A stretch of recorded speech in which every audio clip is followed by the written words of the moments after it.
Welcome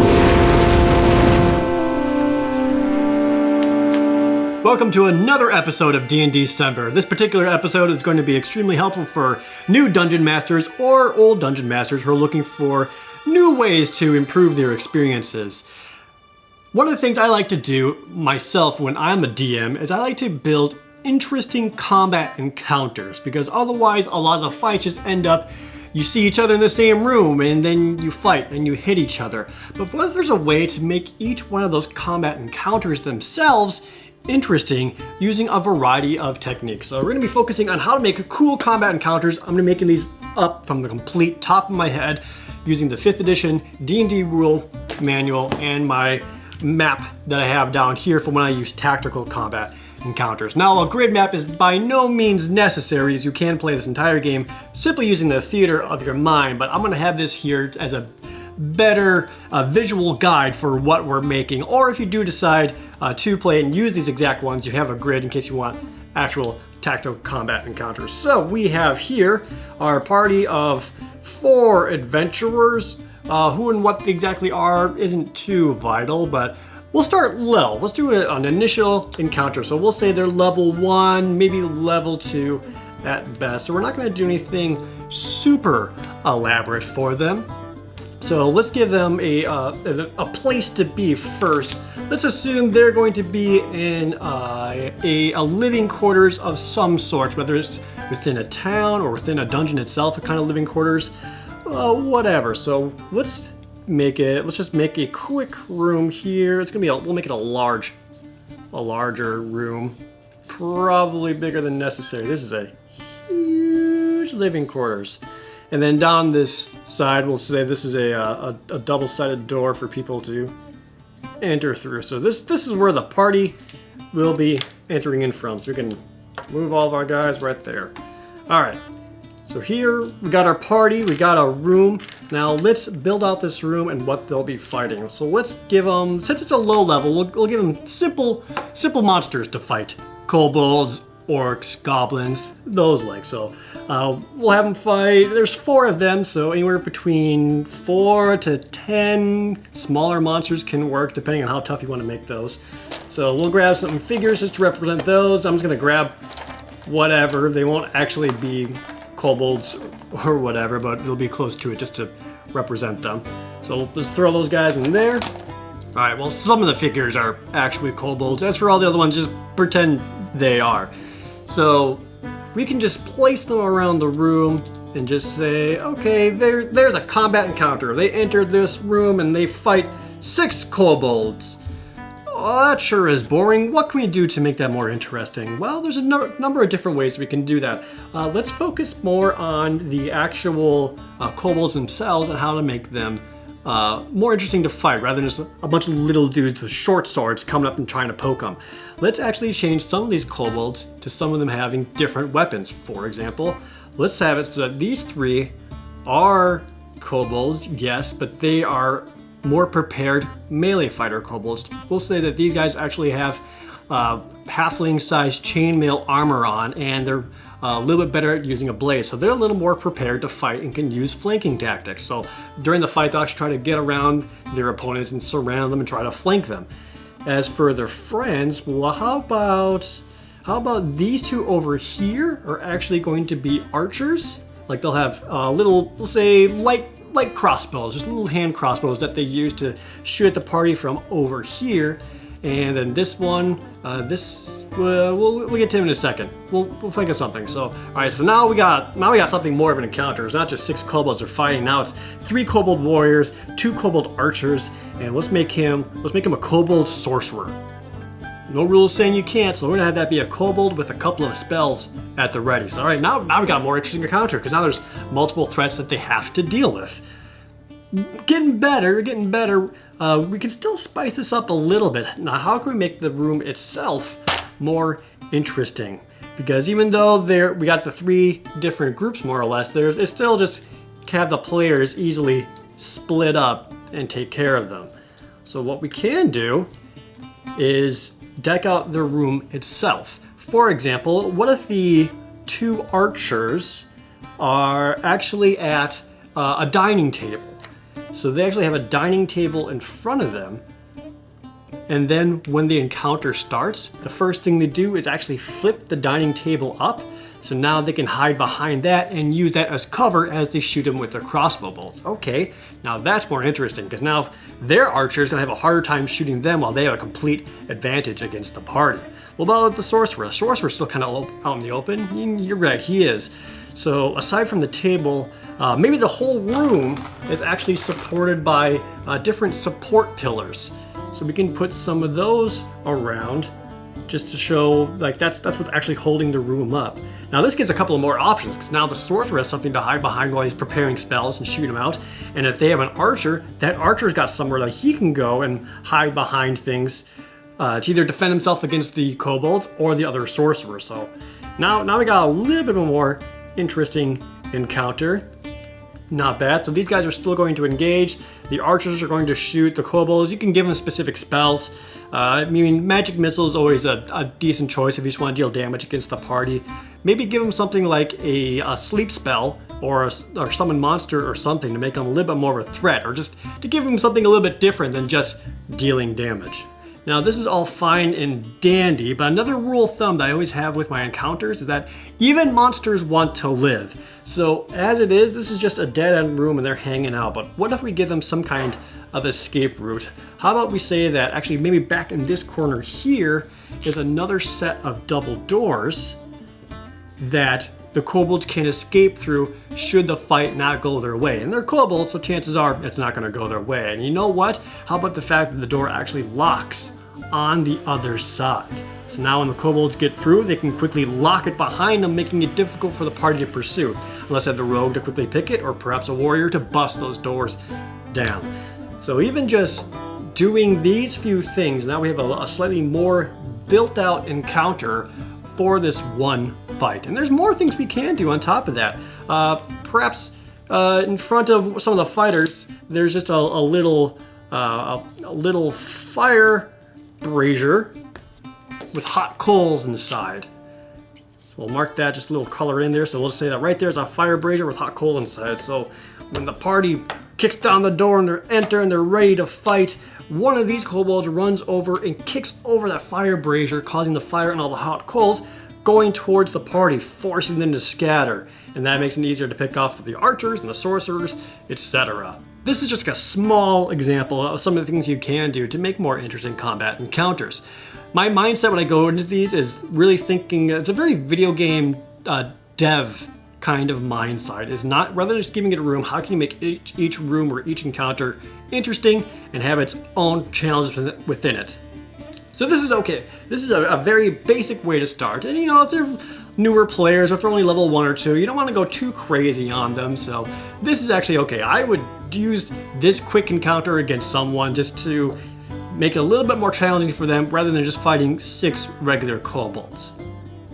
But now let's step it up a bit. Let's say the parties reach levels 4, 5, 6 or so. So they got a little more experience under their belt and they can deal with something a little more challenging. So let's set that up. So now this time our party of heroes have made their way underground, maybe through a cavern kind of system, and they've come up to a large open chamber. So we'll make a large cavernous area. Squiggly lines denotes that, I guess. And at the end of the other side of this cavern is going to be the monsters that they've been pursuing. Maybe not necessarily just happen to encounter in here, but they're just pursuing them. So we'll put some meaty looking dudes down into there, and they're ready to fight. But let's have them backed up, kind of using the previous idea that we had before. Maybe let's give them maybe these are all just kind of like bodyguard kind of monsters, and they have a singular sorcerer type of dude kind of leading or controlling them. We'll say he's a wizard for variety's sake. So all right, now we got this. We're in this cavern. Now how can we make this more interesting? Well, how about let's actually have all of them up on an elevated part of the cavern. So rather than just being on the same plane, the enemies are actually going to be up above. This allows them to shoot down at them or get down and engage them, but it's going to be difficult for the party to scale up and get to them. So that kind of changes the dynamic a little bit. So let's put some lines in here to denote that these guys are going to be up on a higher level than the rest of the party. Again, you can show this any way you want. I use little curvy lines. And maybe we'll say they're about 15, 20 feet up. So it's not easily scalable. Like, it's going to take a little bit of climbing from the party to get back at them, but still not super steep that it's going to be hard for them to jump down on that. So when the players come up, let's have the sorcerer kind of command and send all of his bigger dudes to get on right away. So without hesitation, they leap down and they're ready to engage the party. And okay, this is all right. This is kind of similar to our kobold encounter. So we got all the frontline fighters and a long-range mage in the back causing problems. So okay, not bad. But how can we make this more dangerous for the party itself? Well, how about the fact that not only in a large cavern, this cavern has a narrow natural bridge that reaches to the other side.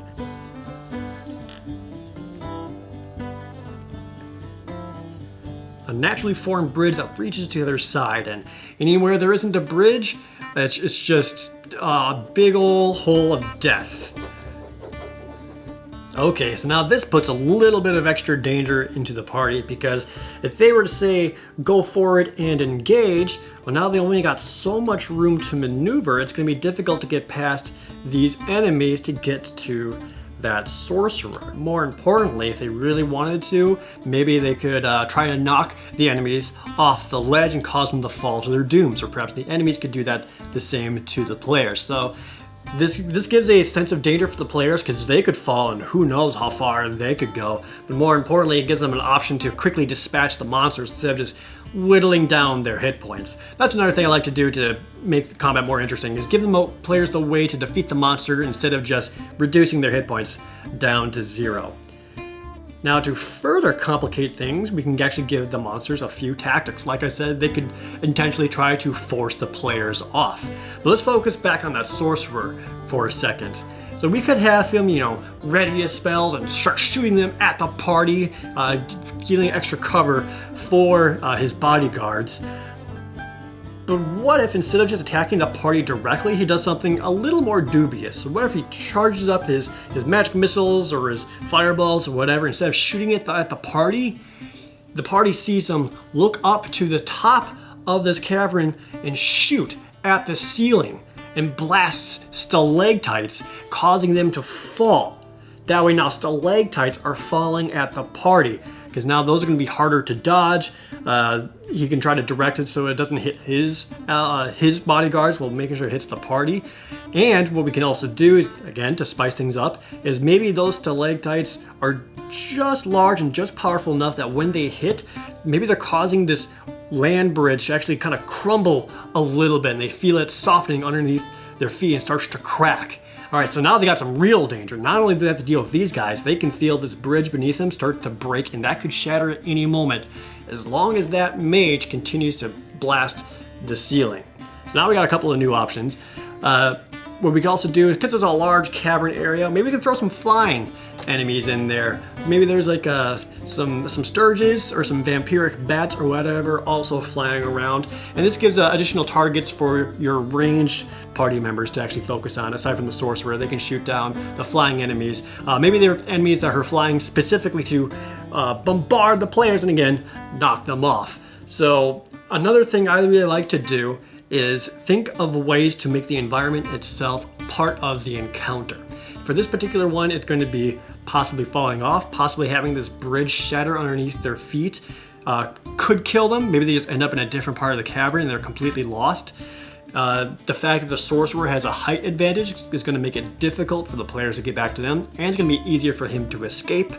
And it gives all the different members of the party different things they can really focus on to really give each party member their own specific role in combat instead of just, hit the guy.